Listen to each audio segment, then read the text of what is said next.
Sarah, when you get the Substack chat up, will you let me know? Yep. I'm waiting for the notification. Okay. We're live on Instagram. There's Substack. Okay. Boom.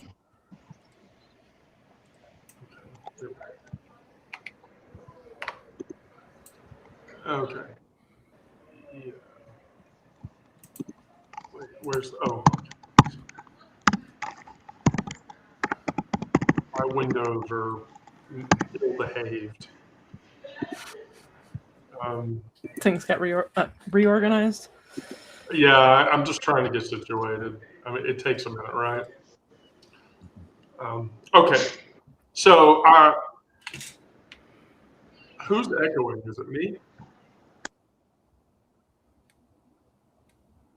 Do you have something open? I don't. No, I mean another window. Hold on. Let me make sure it's not me. Because I'm not hearing anything. Like, Hold on. not anything extra. I'm muted like everywhere. I think I'm muted everywhere. Let me see. Yeah. Okay, is that it? Hello? I don't hear any difference. Okay. Can you hear me though? I can hear you. Okay. I'm not sure. Everything's muted on my end. I don't know where you're getting an echo. Hello. Oh, you know what? I know what it is. I think I know what it is. Here, I'm going to close a bunch of fucking tabs. How many tabs do you have open? You know what? So we're actually going to talk about that. So, She has her MySpace open with the song looping, and that's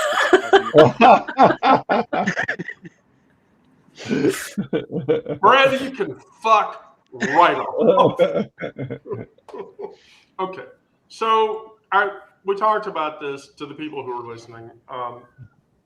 Doing trauma twice a week is really hard, and it's hard on all of us.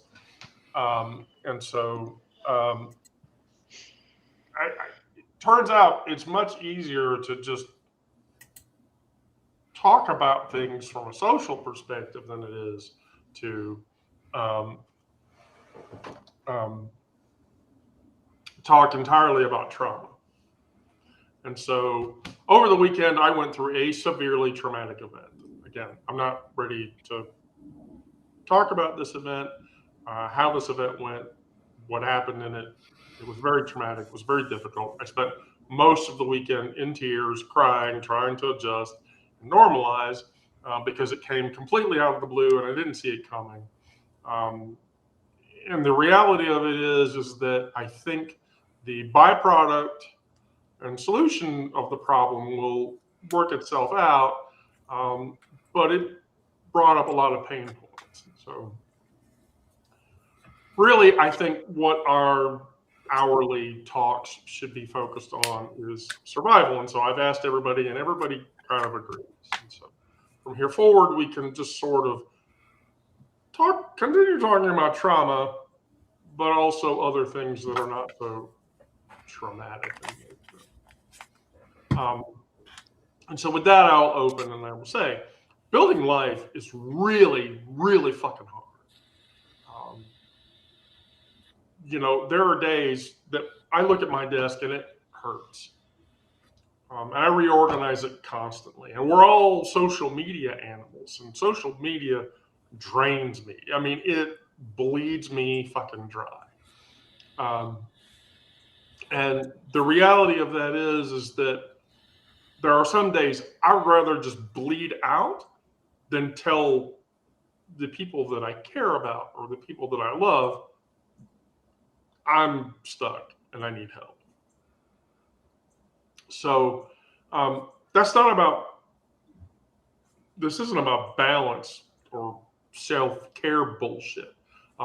It's about building in a way where you can actually survive whatever the fuck it is. So over the weekend, while I was going through my traumatic event, I reorganized my desk yet again. My workspace gets cluttered, and when that happens, it makes me want to scream. because I have a very difficult time being inspired by what's around me. I mean, honestly, I have a bag of Doritos. This inspires me. Who's not inspired by a bag of Doritos? But you know, my chair, you know, on certain days it fucks with my spine. My desk is a pile of shit that has stuff stacked up. There's no feng shui at my desk. So and then too, like when I'm inspired to write, I need inspiration. Wherever that inspiration occurs is what inspires me, which is why I'm pretty sure we're talking to Miranda from Coffee House. And that's why she does that. She can make that comment. But the fact of the matter is this: your creative space should feed you. And you should make it that way. And so I wanted to share with everybody, I want everyone to share what their creative space is like and why it inspires them. Because the questions that I ask is, you know, if my workspace were designed by someone who loved me, would that change? You know, what's the one object I could remove from my desk that satisfies somebody else's expectations over my own? So those are like the two relevant questions. So Miranda, I will let you can go next. Okay. So for me, like, I have at home is my workspace, and the places I go are the places that like give me creative spark.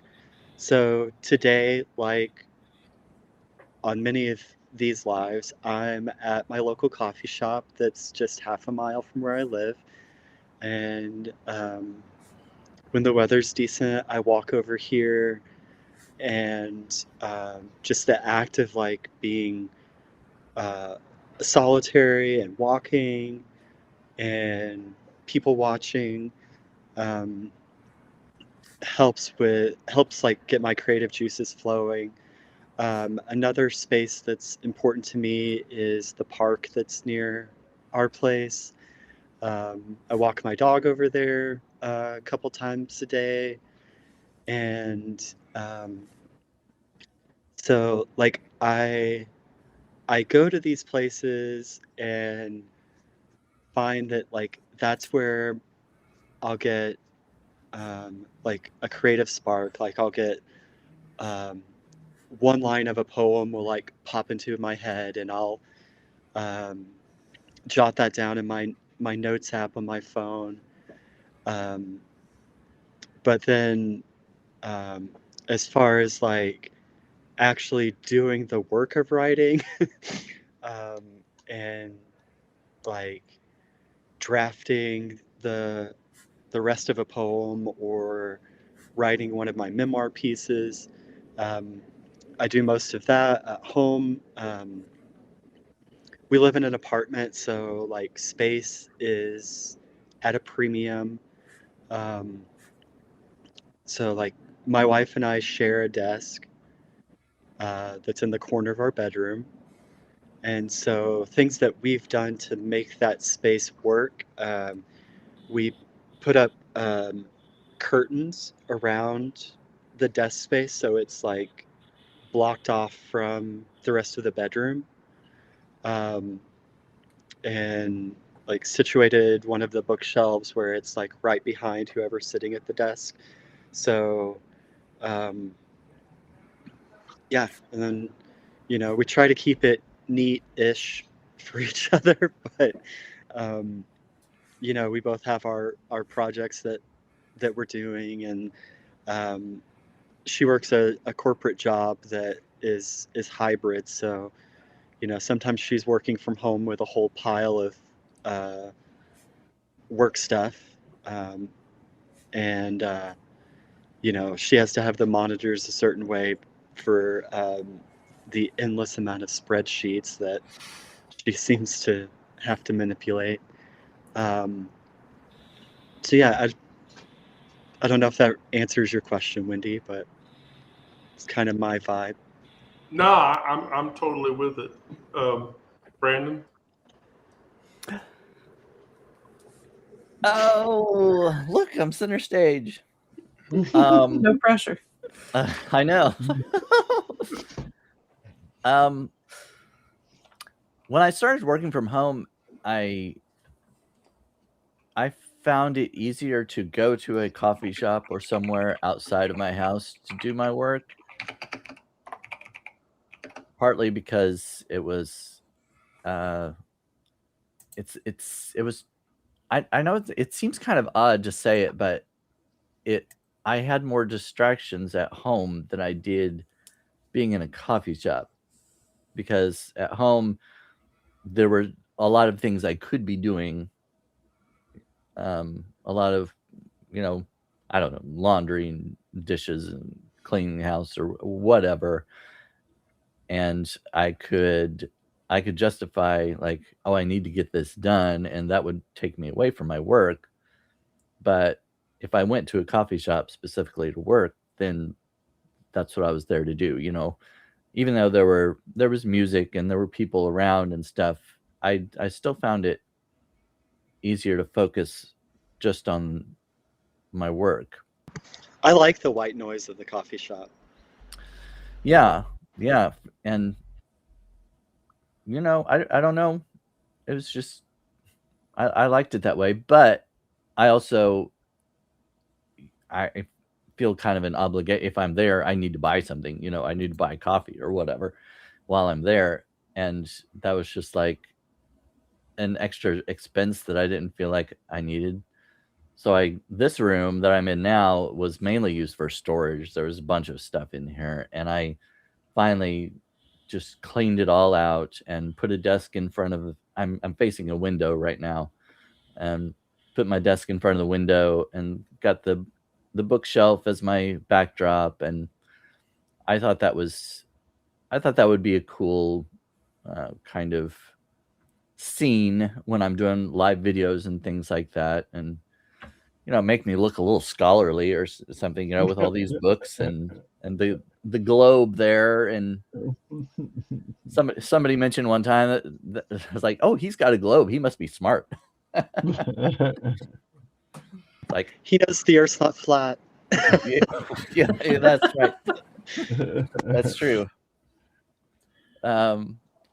So this is where I do most of my writing and videos and things. But I mean, I guess I do get inspired other places, and I try to remember to make notes or whatever, because if I don't write something down, I very easily forget it.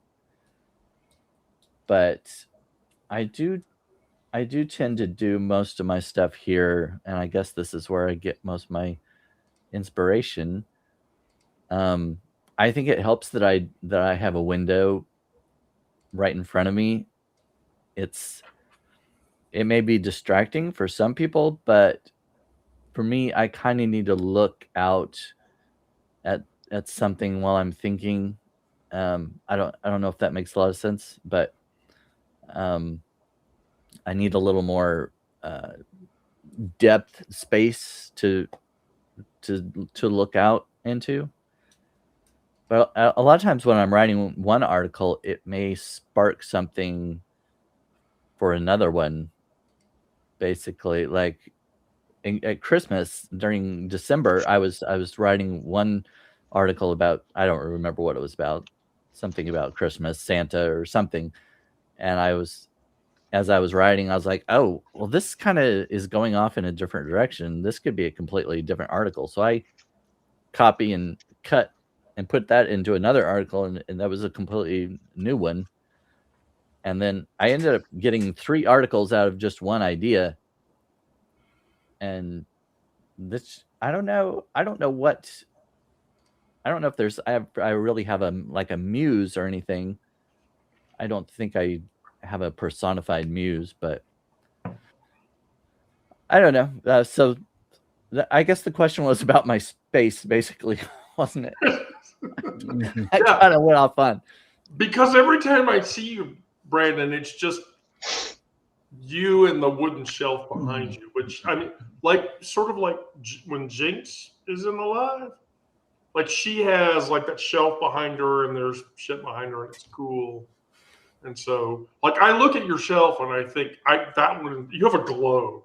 You have a globe on your shelf. And that's fucking cool to me. So, yeah, the globe was packed away somewhere in a cabinet. And I was like, I need to put this on the, it kind of goes with all the books and everything. So, yeah. I was going to say something else and I don't remember what it was now. Oh, sometimes there is a chair in here that I sometimes sit in that and go live. Especially for I usually do it for Trauma Talk actually, but today I just felt like sitting here. So there you go. How's that? okay. Oh, I get to sit in the hot seat. Yes, who's next? I'm just gonna randomly pick people. Wow. All right. Something that I thought of when Brandon was talking about where he's sitting and the backdrop and stuff is the fact that I am sitting in the void. Yeah. Always. I can't say that I have a specific place that I go to stimulate creativity. It mostly comes out of listening to music.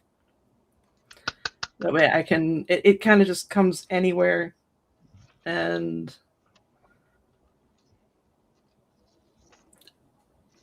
yeah, I kind of just have to have either a notebook or my phone with me at all times because it will sneak up on me. Yeah, but really tell us, because we want to know, because it's always dark. What does your desk look like? My desk looks like chaos. Yes. Do you want to see my desk? Because my camera is not mounted to my computer. It's just sitting on top of a monitor. No. You can just describe it. I have my work laptop over here. My tower for what I'm using, computer right here. Stack of miscellaneous things, including a large knife, a comb, and my wallet.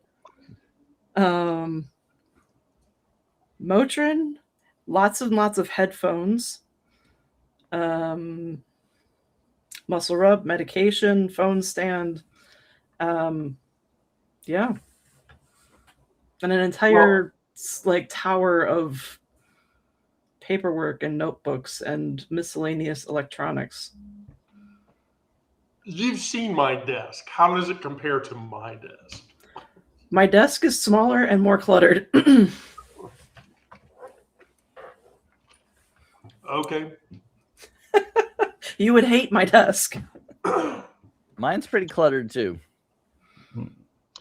So I have to kind of work in chaos. I need to have music going and Substack Lives going or something else going on a monitor. My 3 monitors plus my laptop are all showing different things. Music is always playing. I'm always on my cell phone, and then things start to pop into my brain.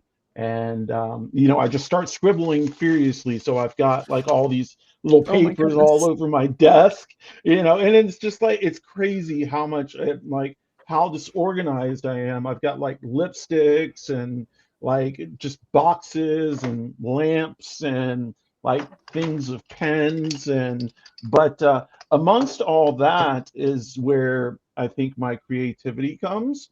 I feel comfortable in my mess, which is where I can find everything, and things just start popping into my head. And like everybody here, I'll use either my phone app or a notebook or either one of these small pieces of paper and start scribbling down and flesh everything out later. Yep.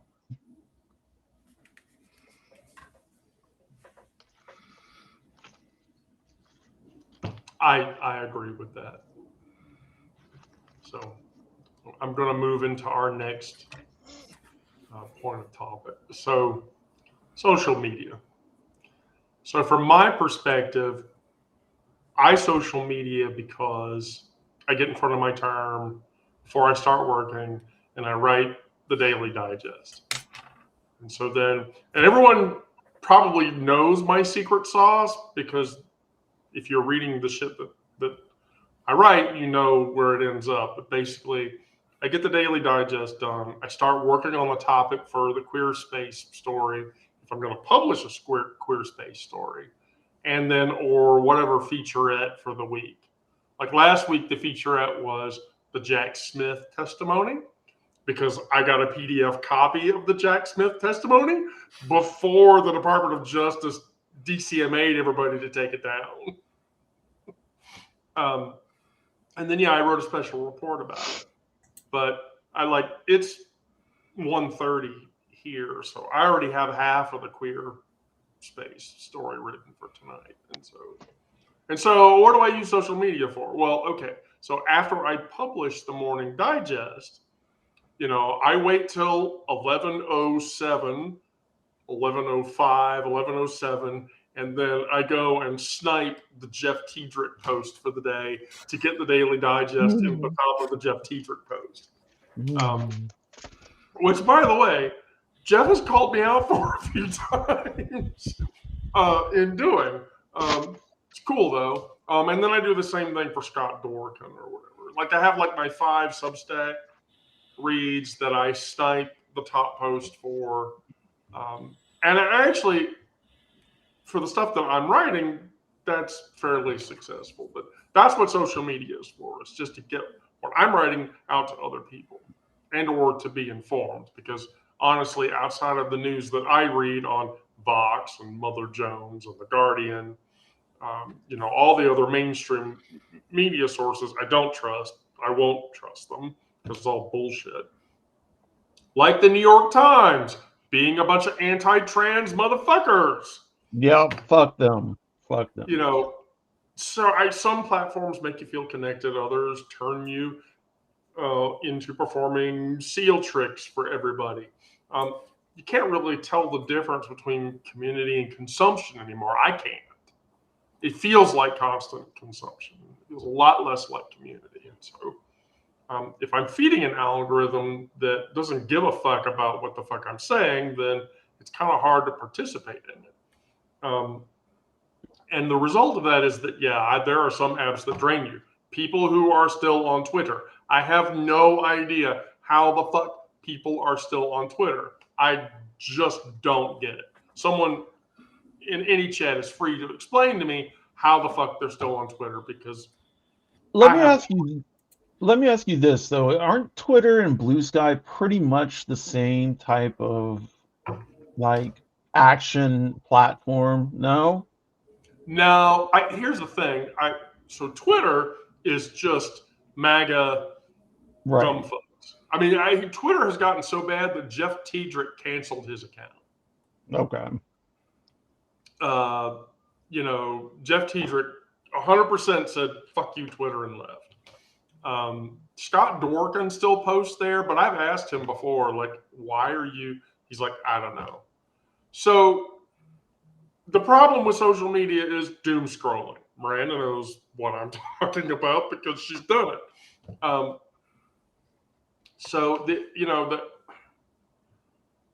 I hate saying this, but it's true. The master's tools will never dismantle the master's house.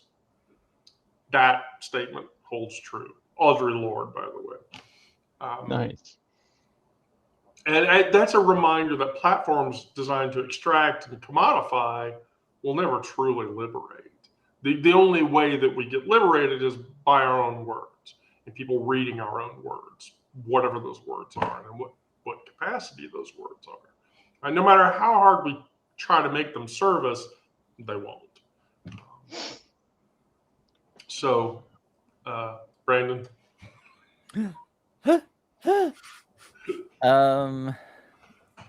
Social media. Ugh.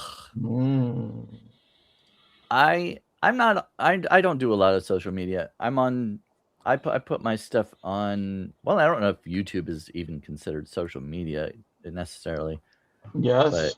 Yes. I put my stuff on there, well, partly because it's just easy from Substack, it just automatically uploads to that. So, like, okay, I don't have a big following on there, but some of the clips and stuff get a lot of views and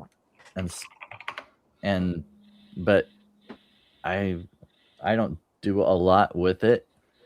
I put videos on TikTok and some of those do well. But and I like TikTok. I like scrolling through and seeing a lot of the funny videos and stuff. But yeah, I'm not on. I don't do Facebook. I can't stand it. Can't stand Mark Zuckerberg, anything he's associated with. I just don't want to have anything to do with it. And I'm on LinkedIn. I don't use it as a social media, although I know it's supposed to be like a professional kind of website, but there's a Corporate lot Facebook. Huh? It's corporate Facebook. Yeah, it is. Yeah, it is. I still use it. Like I'll upload my videos and my articles and things on it. I don't get a lot of views from it, but from my statistics, I can see that I've gotten some, so I still do it. And I've gotten jobs from LinkedIn, so I do appreciate it as a social network, or as a professional networking site. I've used it for that, and it's been helpful for me. I've gotten my last 2 jobs off of LinkedIn, so yeah. I have 2 for my freelance writing jobs. That's where they've come from. So I appreciate it for that. But and of course Substack notes social media. And I try to keep up with that, putting out just a few every once in a while. I try to come up with something original to throw out there. But yeah, I don't do a lot with it because there's so much.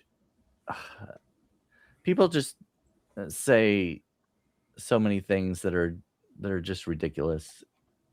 They feel the freedom to degrade you and say whatever they want, when they very likely would not say the same things if they were face to face with you. Right. And it's just aggravating, and it's better just to avoid being on it at all, I think. And just looking at our chat today on YouTube, I don't. Today's YouTube chat has not been fun. I know. I brought it up because I opened it and I was looking through a few. I was like, oh, all right. So I closed that out. I was like, enough of that one for today. Right. I just come. Wow. I have been actively attempting to moderate the YouTube chat. Wow. Just ridiculous. I mean, YouTube, of all the places that I post things, YouTube is the worst for as far as negative comments for me. I have never seen comments like this before on YouTube. I'm like, oh yeah. See, here's the thing, and I think I've said this: when you go with the mobile formatting in your videos, you'll get a larger amount of engagement, and the body of that is because YouTube will send that to the shorts stream. Oh, and yeah. That's where everybody is reading and watching now, and so I was kind of wondering about that because we usually don't have that much in the YouTube chat. I didn't know what was going on today, but anyway, that's I guess that was basically social media. That was kind of our this one, right? So yeah. Getting back on track. I guess I'm in the spotlight now. Before you start, by the way, I'm just going to tell you the next topic is going to be magical when we get to that topic, because the person who is going to first speak on that topic gets to speak about the topic before I do. All right, please continue, Brandon. Yeah, no pressure. Yeah, like, okay. Yeah, so I think the YouTube comments today are really illustrative of what a lot of social media has become, where um, there are people who are just itching for a fight. Yeah. And um, so they have built up their For You page or feed or whatever with the kinds of people they oppose, and then they just rage watch our lives, or um, like I like to post sort of outfit of the day photo galleries on TikTok and Instagram, and it's the same. Like, I'll have friends who leave supportive comments and like the posts, um, and I try to hang out with them in the social space um, that the platform allows. But then so much of the other stuff is people who just want to say negative things, and they're not even creative. It's like the same Right. same thing all the time. It's the same kinds of um, vulgar comments about my body. It's the same kinds of um, logical gotcha games, and for the most part, I don't engage. If they leave comments uh, on my post, then I just delete the comments and move on. Um, there are a couple of creators whose TikTok lives I watch, um, and one or two that I moderate their chats for them. Um, and with the lives, sometimes you can turn those sort of combative things into a real conversation. Um, once you get through like the bots, and then the people who are like so close-minded that they're not even going to like listen to anything you say. But occasionally you'll find someone out there who is really questioning um, what their preconceived notions are, and you just hope that maybe uh, you can show them something positive, and that's the most hopeful outcome. um, yeah. So anyway, I just try to minimize um, the combative stuff, and try to seek out good conversations in as much as that's possible in an algorithmic world. I think that's a reasonable expectation. I mean, I have to tell you, I don't scroll TikTok much anymore because we're creeping up on the March transition. And pretty much after the March transition, I won't be scrolling through TikTok. Whenever they do the app turnover, Yeah. I'll have like the app preserved to never update on my phone, and then I will use a VPN to browse that data. I will not update to the Oracle approved app. So, but then too, whenever I see your Instagram posts, I always favorite your Instagram picture. So, yeah, I agree with that. It's social media burnout. So, all right, Alex. I'm kind of a social media whore, honestly. I'm on Facebook and I post just like all sorts of shit. I'm pretty unhinged. But in my posting, oftentimes carries a message that I'm trying to put out. So I'm not really posting for likes or for views. Well, for views, yes, but not for likes or anything like that. I'm more posting so that I can get out my thoughts without having to type them out. And I have friends who kind of do the same thing. So we like have a collaborative effort to get into other groups that may not be so friendly, like may not be so trans friendly, and we blow those groups up. Um, it's a lot of fun, and Twitter, I don't use Twitter, never have. Blue Sky, Blue Sky is kind of boring to me. I don't use it all that much. YouTube, I don't have a following. Twitch, I used to use it for DJ stuff. Um, but Instagram, I don't use Instagram much anymore. TikTok, I just make videos that I want to make and send them to friends. I'm not now. I have been posting more of my Substack shorts or YouTube shorts or things like that to try and get readers to come to my Substack. But that doesn't really seem to work so much. But I do like to put my stuff out there. That's how I view social media. It's not so much of a burden for me. Like I see the bad in it, and I do doom scroll. I see the bad in it, but also I see how it can feed my desire to get what my thoughts are out in a different way. So. Yeah, it's like you're using it as a broadcast channel, which I do also. Right.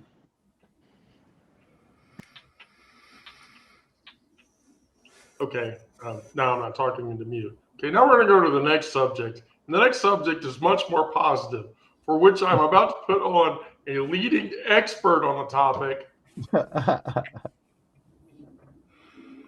Hello. Which mouse do you use? Which mouse do I use? I use two different types. Well, they're both the same wow. type, but they're two different styles.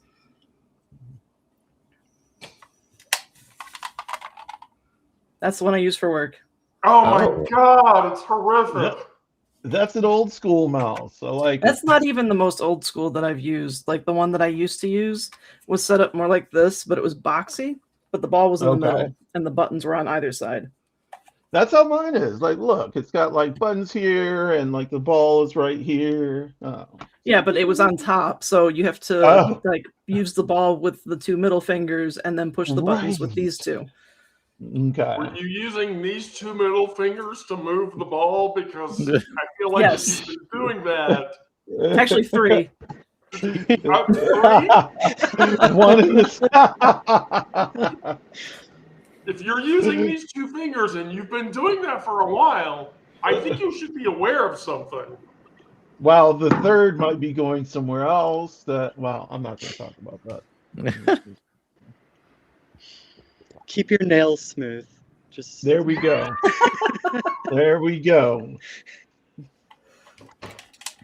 But there's two different colors.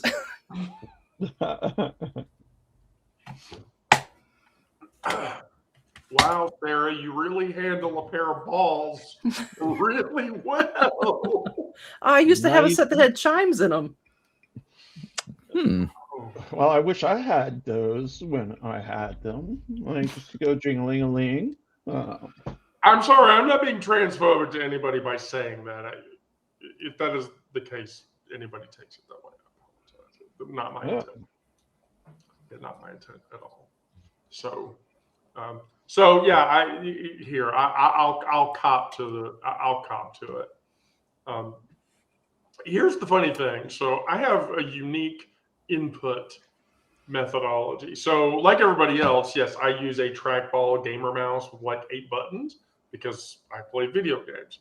But here's the thing, and Miranda has seen this because I've shown it to her, but I have this cool keyboard that is emulatory of a Commodore 64 because I'm a computing person and I'm old. But here's the deal, and this is kind of cool. When I bought this keyboard, it included 2 big red buttons that can be configured for anything. And so I have these 2 red buttons immediately configured for random stuff. But on top of that, they added, I know this is bad, but a little joystick Oh, that can also cute. be randomly configured. And so that's my desk setup is that I have the 2 red buttons specifically environmentally configured to 2 emergency actions that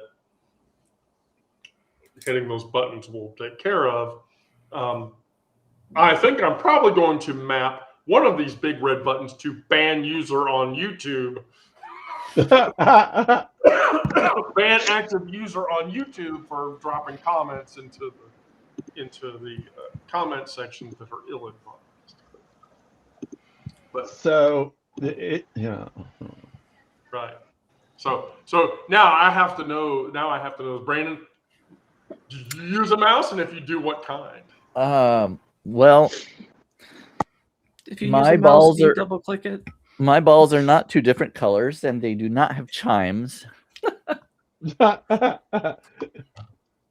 I don't have a mouse. I use my laptop's pad thing. Which- Trackpad is the term. What is it? Trackpad. I thought it was a Trackpad. touchpad. Trackpad, Touchpad, whatever it is. trackpad. Yeah. I use that. I don't have a mouse, and I don't. It's sometimes the pad is kind of annoying, but I'm used to it, so that's what I'm sticking with, I guess. So that's not a very exciting answer, but the only mice that I have around are the ones that Zoe leaves on my doorstep. Mhm. The dead ones, sometimes live, but usually dead. Go on, Alex. Um, Show your mouse again. So yeah, it's called Jellycomb. It's an old school mouse that came with like a keyboard that was not what are those called? Detachable keyboards. Um, I've had this for so long, it's all disgusting now. I probably need a new mouse. So yeah, I will be looking in the future to get one. But this one is hanging on, so I can't complain. It does its job. Yeah.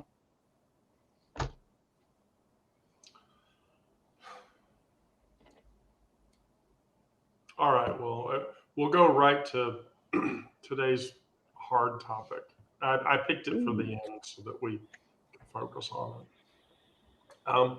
And that's you're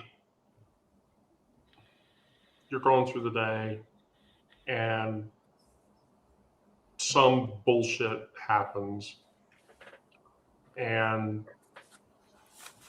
you reach out to the person that, or you choose not to. So you text your person, I'm having a hard time. That's it. The issue of not reaching out to ask for help is a problem that I think a lot of us go through. There's this, I don't know, categorical belief, and I think this comes from capitalism, that suffering is the way to success. That if you suffer enough, you will succeed. And if you don't suffer enough, you're fundamentally broken, and you failed at being a human being. And I think that we've internalized this myth, that independence means never actually showing your soft underside. And so what happens? You drown quietly. I did over this weekend. I had an existential crisis moment that came completely out of the blue, and I did not deal with it. And so, I didn't want to reach out to the people that um, that I would rely on to help me with that situation because I didn't really feel like I had anyone to turn to. And so you drown quietly. I mean, I had convinced myself that struggling alone is somehow more noble than just asking people, I'm in trouble and I have a problem. And the fact of the matter is, that's bullshit. It's total bullshit. 100%. We can disagree and still love each other unless your disagreement is rooted in my oppression and denial of my humanity and the right to exist. James Baldwin. There we go. Understanding that community isn't about perfection. It's about just showing up for each other's humanity, because that's what you do. And so, I ask myself, who have I helped recently? And would I judge them for asking me for help if they were in trouble? And the answer to that question is no. And what's the worst thing I believe about myself that asking for help would confirm? If I asked for help, the most horrible thing about myself is that I need that help. And as a mother to 3 kids and others, I can't deal with that concept. I can't handle not being able to help somebody because I'm in trouble. And so then I ask myself, my therapist asked me, when was the last time I let someone see me struggle? And what actually happened, they asked me, are you okay? What can I do? And so I have to rest away from that fact that asking for help is a problem. And so then I said to myself, I asked, if asking for help is weak, what does that make people who have asked me for help? It doesn't make them weak. That's self. No. And so that was my experience this weekend. And it was hard. And there was a lot of pain involved. And so, yeah, I agree with Eileen. You can't help if the bucket's empty.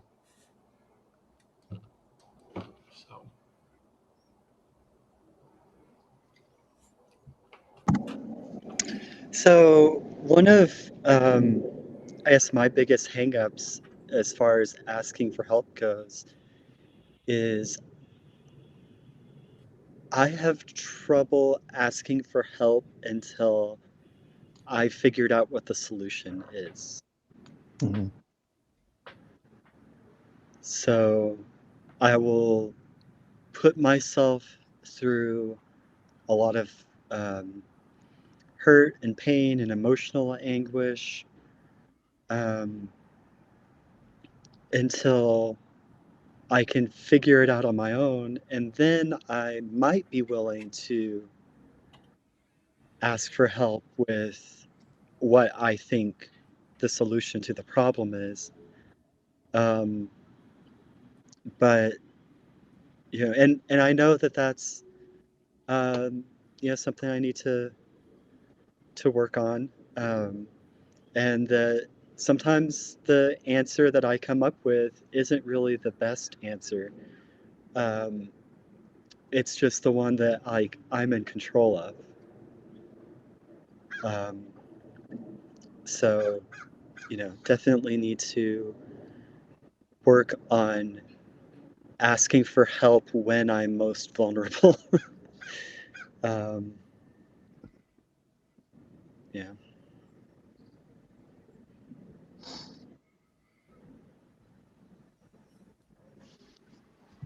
Sorry, it takes a minute to move the next person up. Oh, yay. Something that struck me when you were talking about how capitalism kind of makes it so that we feel like we shouldn't ask for help is that slogan of no pain, no gain. And granted, like that's something that's mainly for, working out and bodybuilding and whatever else, but it still feels like it rings true. I don't know, specifically in the past year, it's been difficult to know who to reach out to and in what capacity, just because there's been so much change. But I do know that for me, it's not usually about reaching out to ask for help. It's more about reaching out to just be able to talk over whatever it is that I'm experiencing. And that being able to say whatever it is out loud, to be able to verbalize it and just get it out in the air instead of in my head is usually enough for me to be able to start to see the path forward. Although a lot of people don't understand that and they think I need a solution.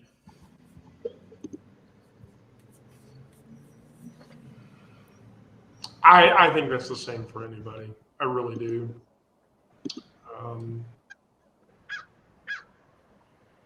But we'll let Gay in the New Year make comments. Gay in the New Year. Wait, were you not gay last year? I could. That could be a verb, to gay in the new year. Okay. To gay in the new year, yeah. Right. Oh.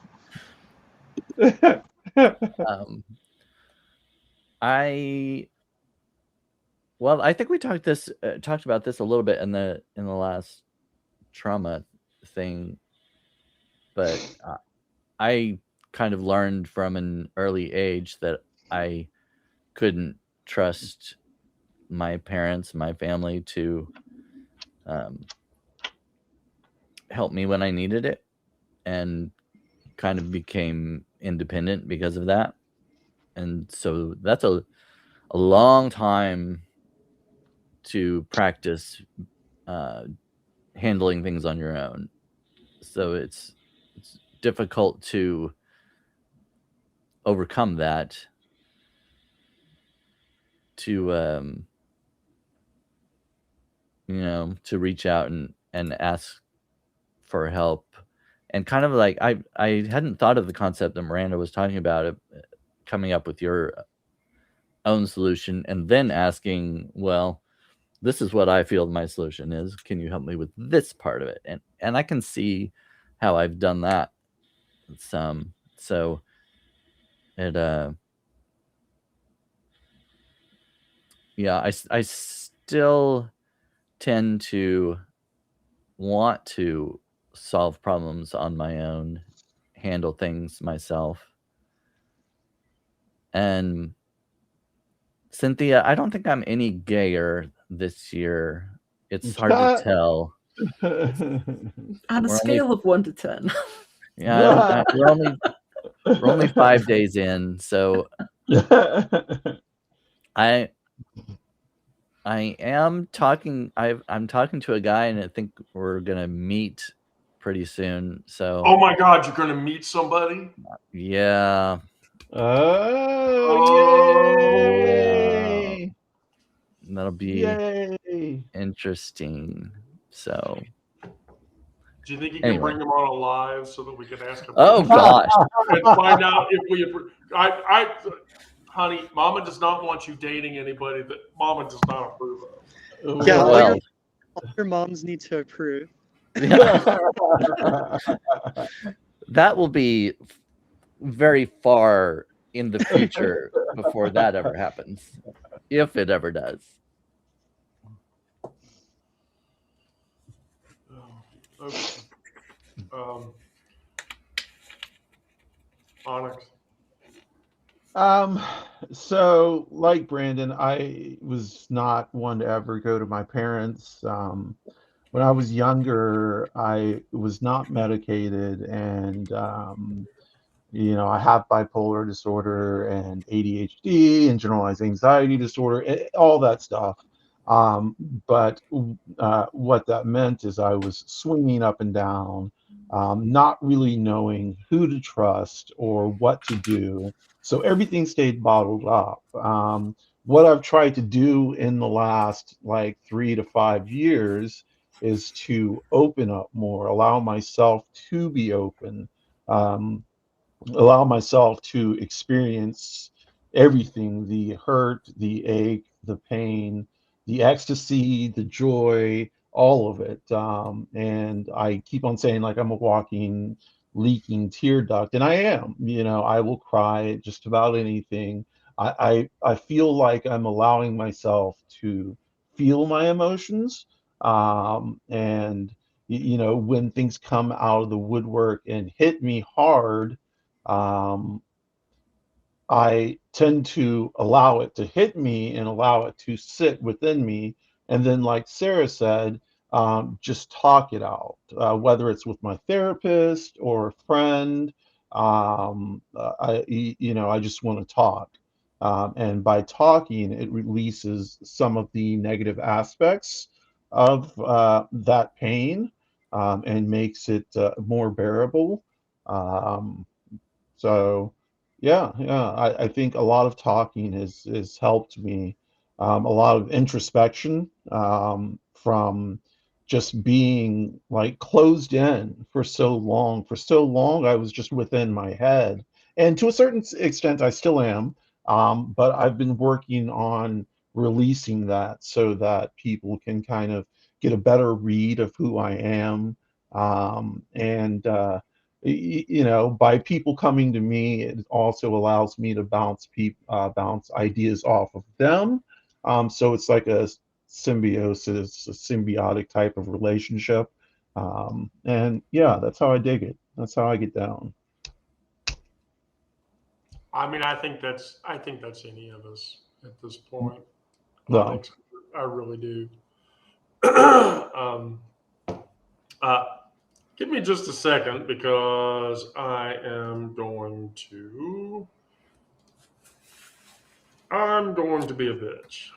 Gonna eliminate some people. Yeah, there we Who? go. I was a bitch.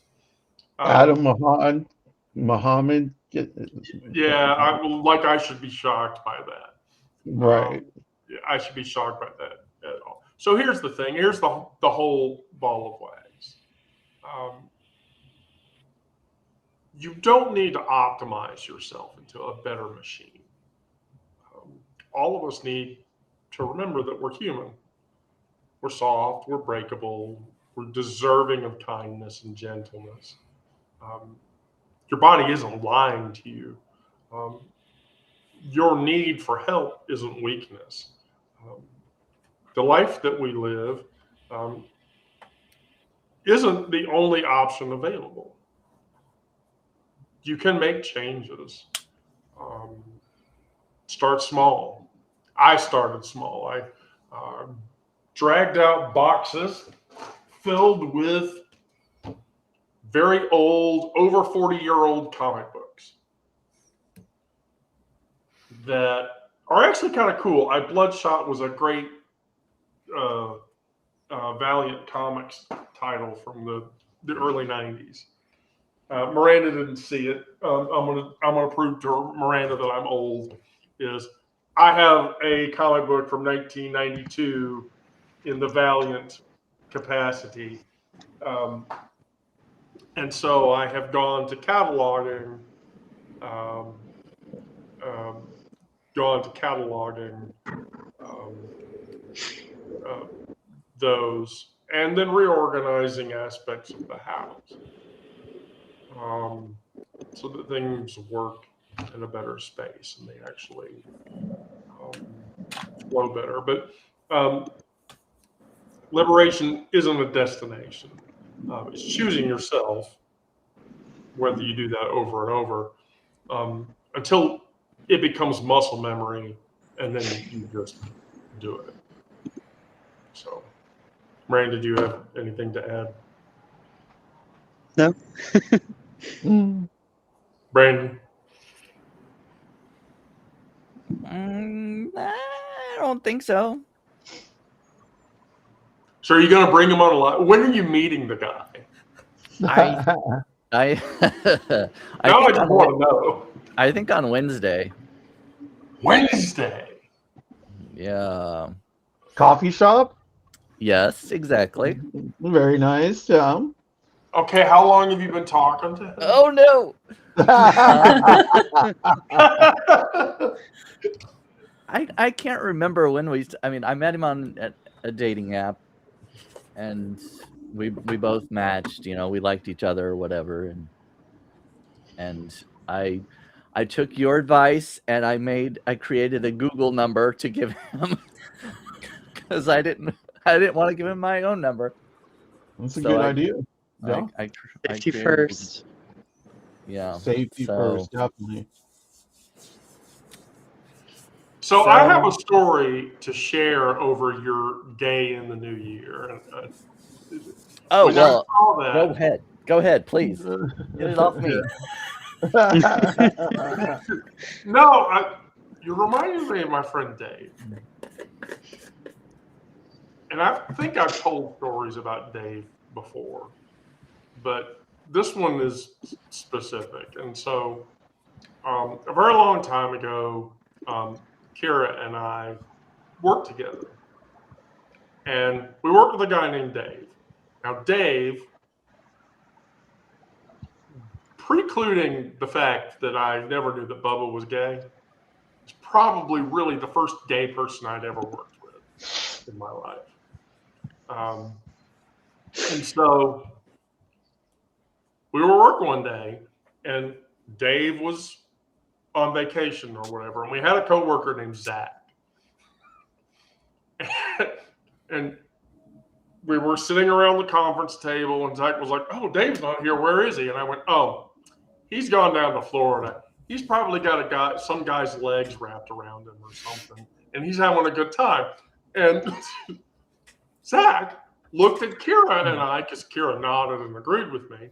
And he basically said, "Wait, are you saying that he's gay?" And I'm like, "Yeah. You shouldn't say that about somebody if you don't know that they're gay." And I'm like, are we talking about the same person? And so, like, the week after or whatever, Dave got back from work and Zach was out that day. And so he walked over, "Is everything okay? Is everything good?" And I'm like, "Yeah, but you got to talk to Zach." And he was like, "Oh, well, what's wrong?" And he's like, "Zach thinks you're not gay." And Dave literally was like, "Oh my God, am I not being gay enough?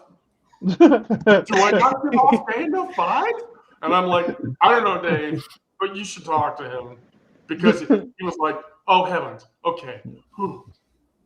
Gets all flustered, and then gets all flustered. "Okay, I'll take care of it.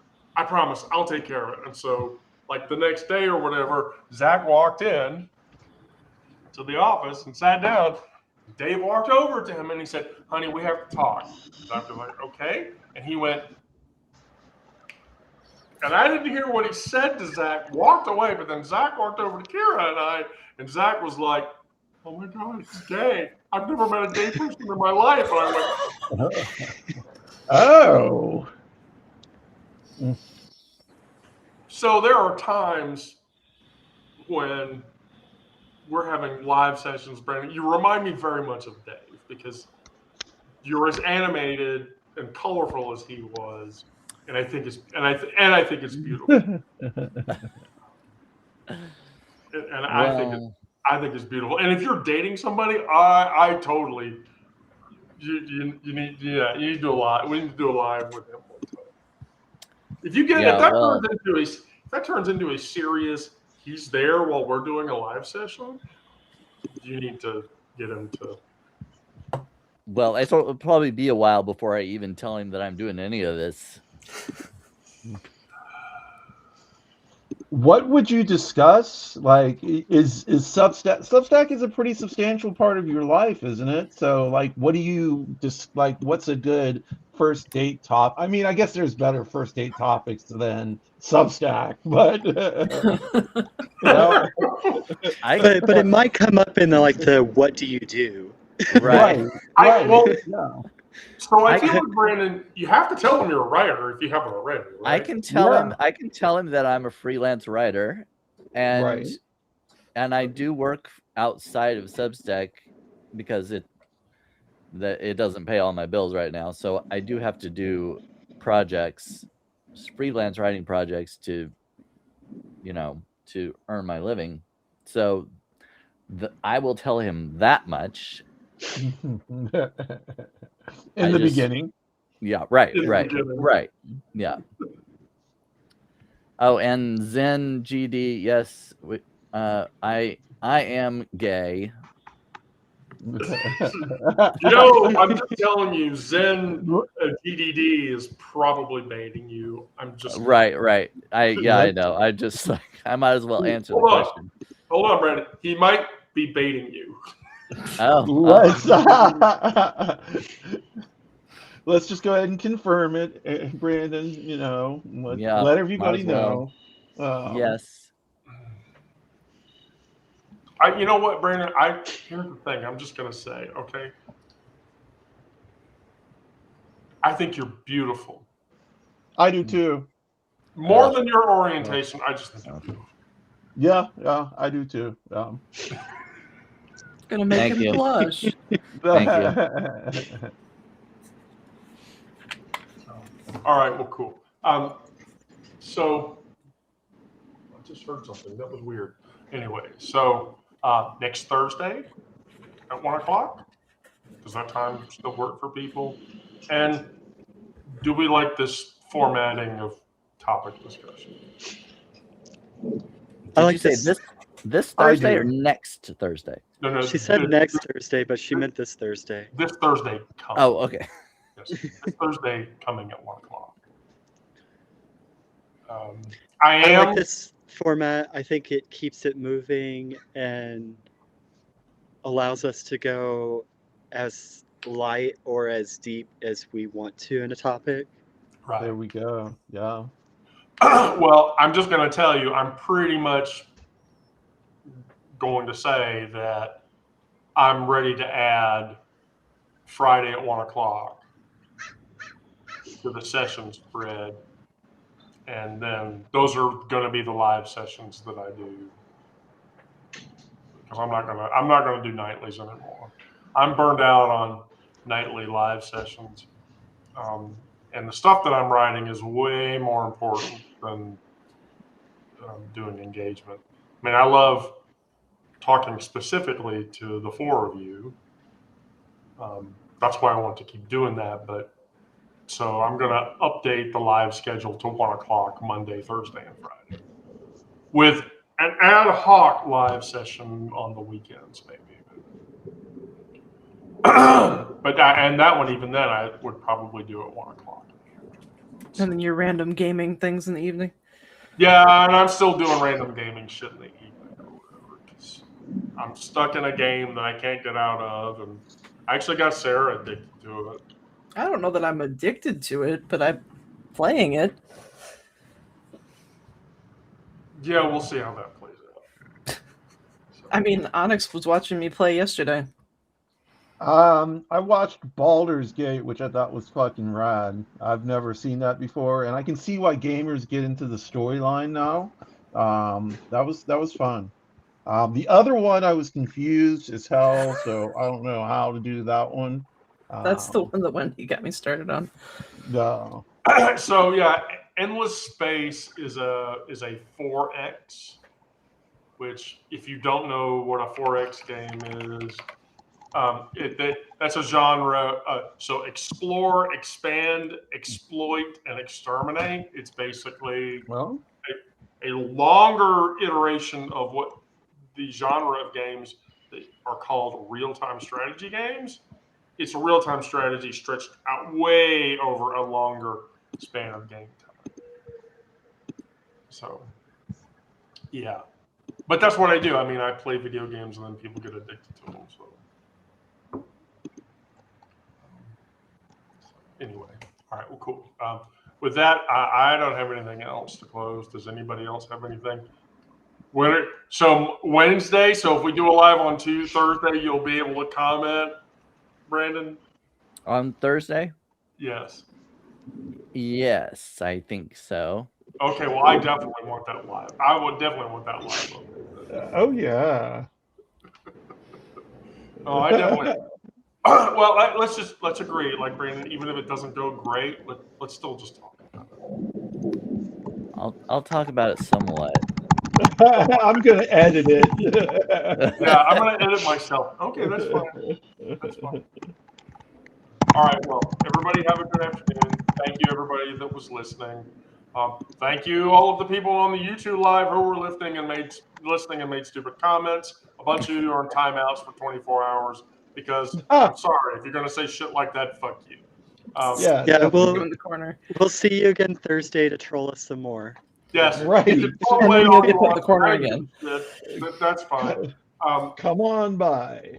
And so then, Sarah, if you will ball up the appropriate item and send the appropriate item to everybody, I'll get the episode posted here in about an hour or two once that's done.